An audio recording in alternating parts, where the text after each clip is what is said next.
Hi, my name is Shelomo Solson. I'm the host of Dreamers University. The first and third Tuesday of every month, I'm going to provide you with an episode filled with inspiring stories and practical tips to help you live your dream life. I'm going to do so all under 30 minutes. If you want to commit to achieving your dreams, go ahead, subscribe to this podcast, and enjoy this episode. Hello, Dreammakers. Welcome to my second episode of Dreamers University. I'm going to talk about the 3 steps on how you can remove negative labels. Dreammakers, I want you to imagine a 6-year-old little boy who's about to go to the first grade. And right before going to the first grade, that little boy was told that he needed glasses. So his parents took him to go get glasses. He chose these brown rectangle glasses. Well, his dad chose his brown rectangle glasses for him.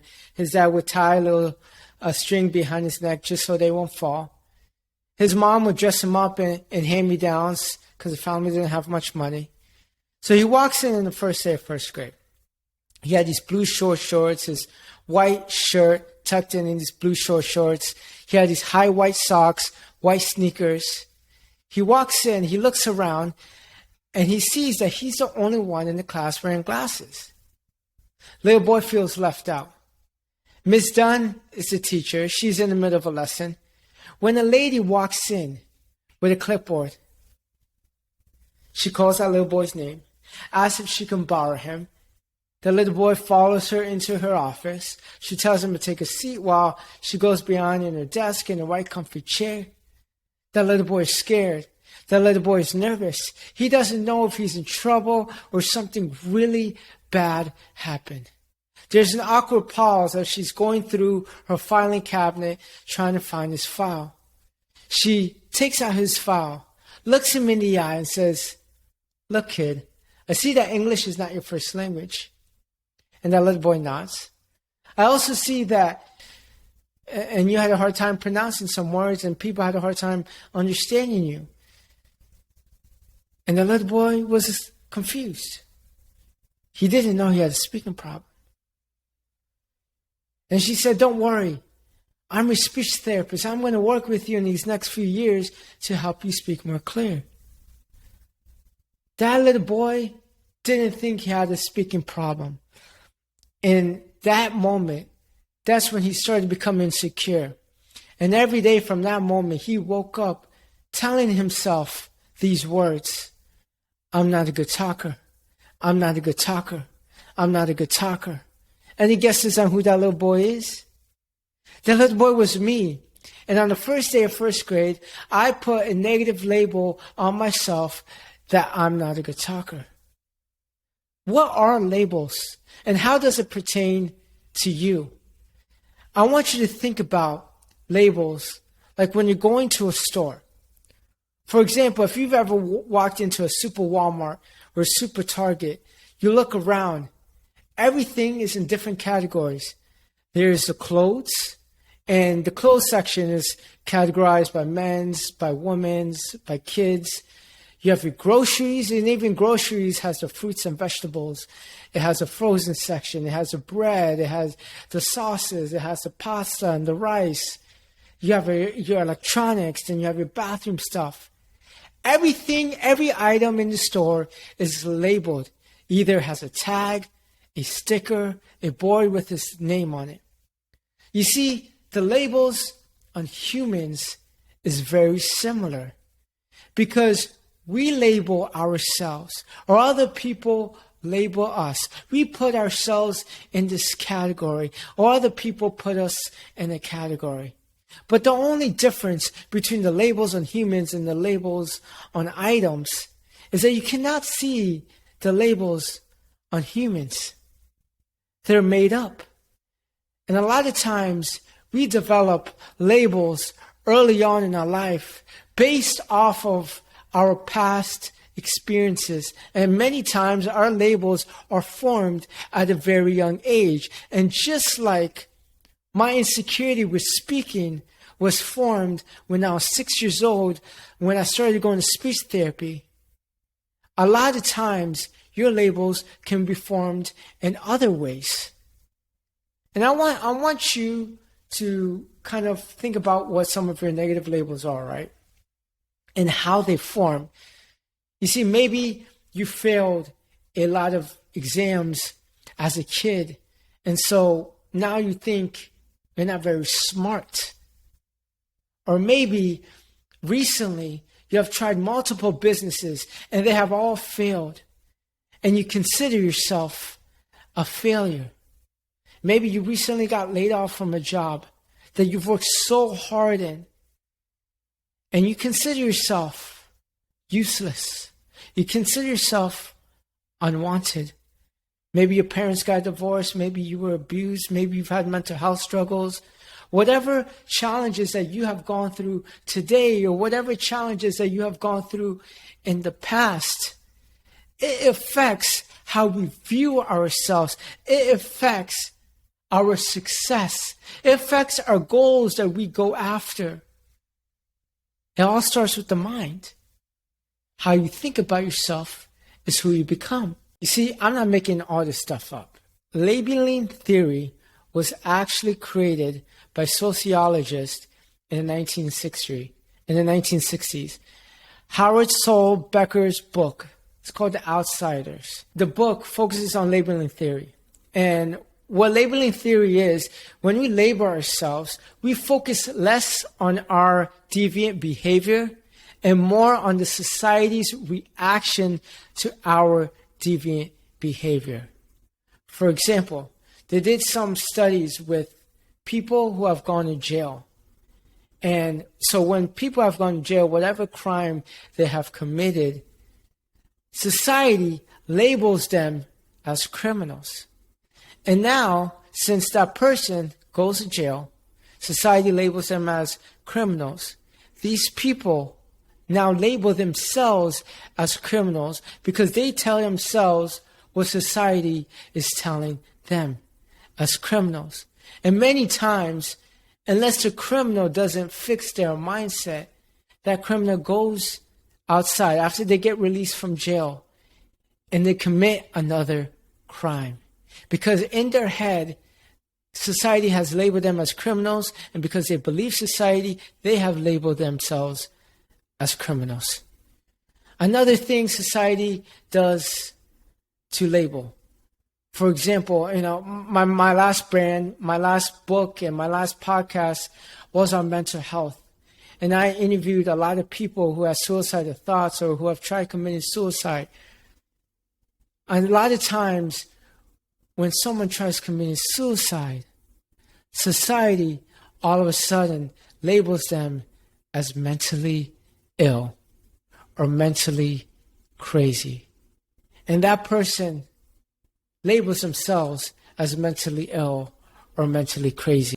Now, why is removing negative self-labels important for success?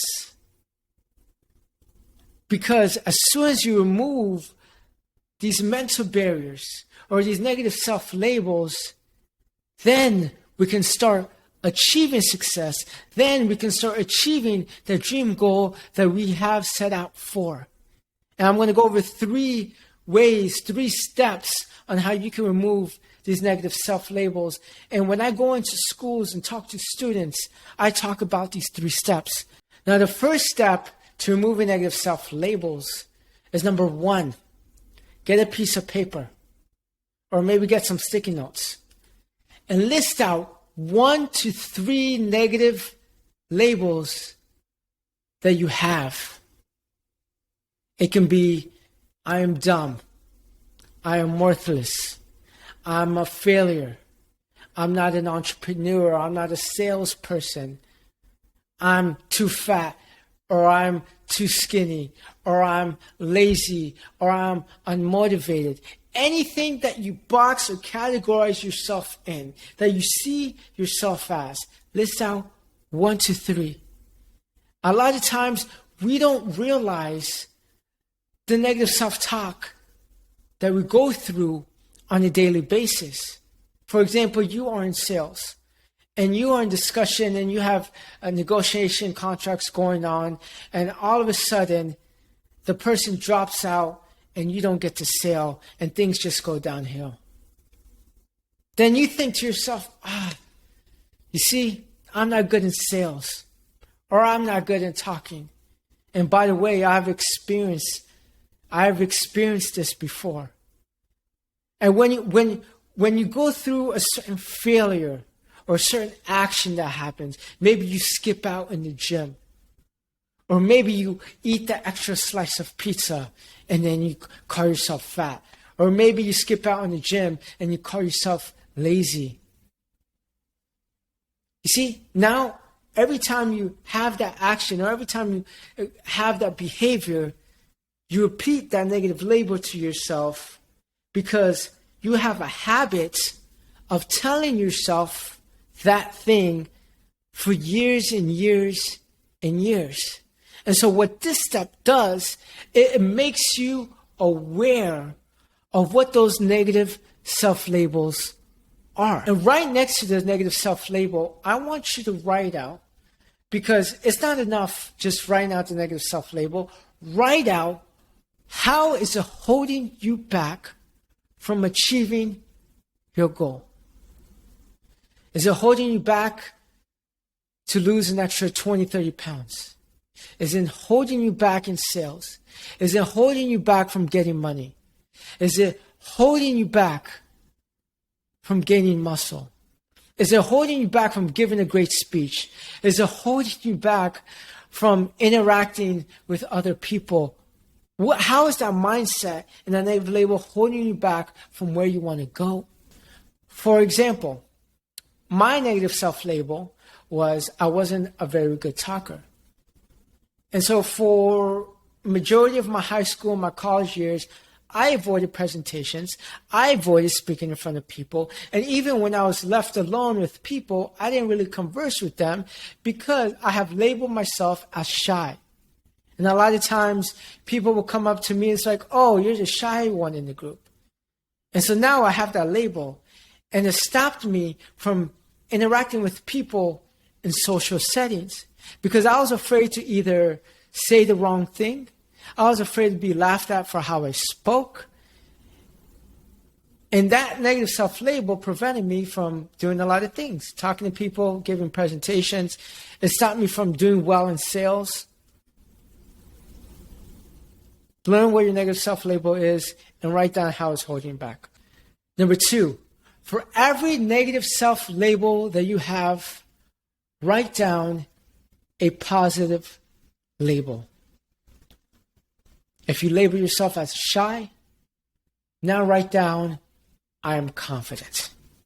If you label yourself as lazy, label yourself now as hungry or motivated. If you label yourself as dumb, now label yourself as intelligent. Dr. Shad Helmstetter has multiple books on self-talk. And in some of those books, he explains how positive self-talk can change how we view ourselves, can change our behavior. So here's what I need you to do.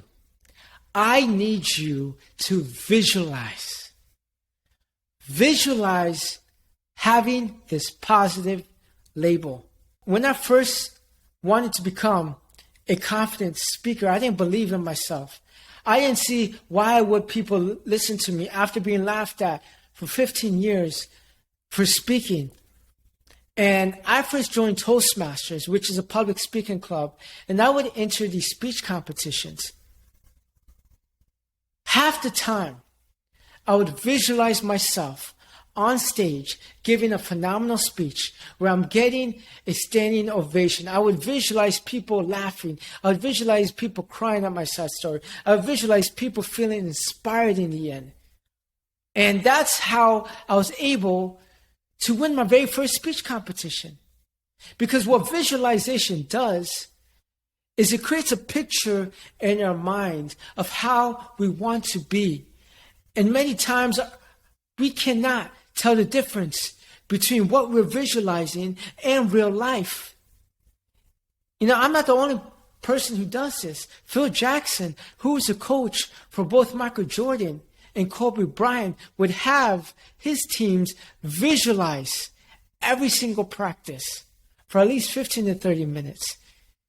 And I don't need to explain how Michael Jordan won 6 championships and Kobe Bryant won 5. Visualization works. So I want you to visualize being intelligent. I want you to visualize having intellectual conversations. I want you to visualize reading or going to the gym or working hard or being motivated for something. If you visualize it, you can accomplish it. So you wrote down your positive label. Now you have visualized yourself as that person with that positive label. Now what I want you to write down is, what have you accomplished because of that positive label? Maybe now you label yourself as disciplined and motivated. So you go to the gym every day, and by the end of the year, you're more fit, you're more healthy, you have the body that you want. Or maybe you see yourself as motivated and disciplined. Now you start your side hustle. And 3 years from now, that could be your full-time career. Or maybe now you see yourself as smart. And by the end of the year, you have read 25 books. Maybe you see yourself as a phenomenal salesperson. You're making an extra $5,000 to $10,000 a month. Maybe now you see yourself as a success and your business starts taking off. Maybe now you see yourself as worthy and you develop new relationships and start going out to different social settings because you don't see yourself as shy or unworthy for love. Positive self-talk is crucial. The last step on how you can remove your negative self-label is now create an action plan. You're not just going to get there by thinking about your self-label, thinking about your positive label. You must, it's necessary for you to take action. Ask yourself these questions. Who do I need to surround myself with? I remember I wanted to be more social. And in college, I joined a fraternity. Now, I joined a fraternity. I was very strategic about it. I joined a fraternity because I wanted to surround myself with social people. And I want to become social myself. So how can I be social if I surround myself with people who are putting me down for being shy? I surrounded myself in the fraternity. And I asked those social people, what can I do to be more social? Now, if I want to convert this to business terms, I surrounded myself with speaking coaches who have built a successful speaking business. And because I did that, I started to get paid speaking engagements. Now, if I would have surrounded myself with other people who had no idea how to build a speaking business, I wouldn't been a paid speaker. Same thing goes with whatever you want to do. You want to be an author. You want to build your own business. Depending on the niche you want to go into, surround yourself with people who have accomplished just that. Surround yourself with people who have similar goals. Surround yourself with people who don't put you down. Second question you must ask yourself is, what daily habits do I need to have? You can't just become fit by thinking about it. You can't just become better in sales and talking by thinking about it. You can't just become a better reader or writer just by thinking about it. You have to set aside some time every single day to make sales calls, to read, to write, to speak. What are you going to do every day that's going to help you develop that positive label that you have visualized? Another question you must ask yourself, how can I stretch outside my comfort zone? On the road to transforming that negative label into a positive label, it's not going to be very comfortable. It's going to be very uncomfortable. You're going to have to pick up the phone to make sales calls. You're going to have to mess up and give horrible speeches in the beginning. You're going to have to put YouTube videos up. You're going to have to wake up at 5 or 6 o'clock in the morning to go to the gym, or go to the gym right after work when you feel exhausted. You're going to have to go to social settings to be a little bit more social. Michelle Poler, who's a speaker and author, she has a great book called Hello Fears, which she talks about the different fears she had encountered 365 days of the year, and she provides different exercises and provides different lessons on what you can do to stretch outside your comfort zone. So if you haven't read the book, that's a great book if you want to stretch outside your comfort zone. The last one, I covered this a little bit. What programs, coaches, and mentors do you need to hire in order to learn? You can't get to the next level if you don't learn from people who are already there. It's harder. It's going to be harder for you to build a business if you haven't hired a business coach who have built a successful business. I'm not saying it's not possible, but you can eliminate a lot of the mistakes that you're probably going to make if you hire someone who has accomplished what you're trying to accomplish. Same thing goes with fitness. It's easier to accomplish your fitness goals if you hire a coach, or at least in the beginning. It's going to be easier for you to be better in sales if you take a sales program and they teach you a technique to be better in selling. So I just want to recap on the 3 steps on how you can remove your negative labels. Number 1, list out 1 to 3 negative labels that you have that's holding you back. And how is it holding you back from your goals and your dreams? Number 2, replace those negative labels with a positive label. Visualize having those positive labels. Write down what have you accomplished after having those positive labels. Number 3, write out a detailed action plan. Who do you need to surround yourself with? What friends or family members do you need to surround yourself with? What coaches and mentors do you need to hire? How can you step outside your comfort zone? What daily habits do you need to have? Every time I give speaking engagements, I always tell my audience members this thing. We all have imperfections, but don't allow your imperfections of the present to dictate your success in the future. And just because you're not where you want to be right now, just because you don't have the money you want, just because you don't have the successful career you want, just because you don't have the successful relationships you want, just because you haven't achieved what you want to achieve, because you're lacking certain skills, that does not define who you're going to be. Who you are now does not define who you're going to be. So if you're not good in selling, that doesn't mean you're always not going to be good in selling. Just because you're not an entrepreneur now doesn't mean you're always not going to be an entrepreneur. Just because you're not a great musician now doesn't mean you're always not going to be a great musician. Just because you're not fit right now doesn't mean you're always not going to be fit. The person you want to become is going to take a lot of work. And that work starts with you. It's going to be hard because throughout our entire lives, we have been programmed a certain way based off what we have seen on social media, based off of what our parents have told us, based off of what our siblings have told us, based off of what our friends have told us. They may not have intentionally hurt your feelings. They may have just been trying to protect you.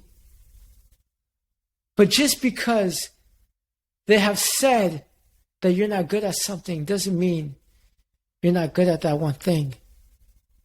Acknowledge your childhood traumas. Acknowledge what people have told you in the past. And just try to get 1% better every single day. Here's my challenge to you. Here's my homework for you. Spend the next 90 days choosing one negative label that you have and turn it into a positive labels. And once you do that, I want you to go on my Instagram at Shelomo Solson. It's in the show notes below. Go on my Instagram, message me what your negative label is. It's going to be no judgment. Tell me what your negative label is, and tell me what your action plan is going to be, and I'm going to hold you accountable. Thank you, Dreammakers, for listening. I hope you enjoyed this episode. Don't forget to subscribe if you're on Apple Podcasts or if you're on YouTube. If you know other people who are trying to improve, don't forget to share Dreamers University with them, and stay tuned for my next episode. Peace.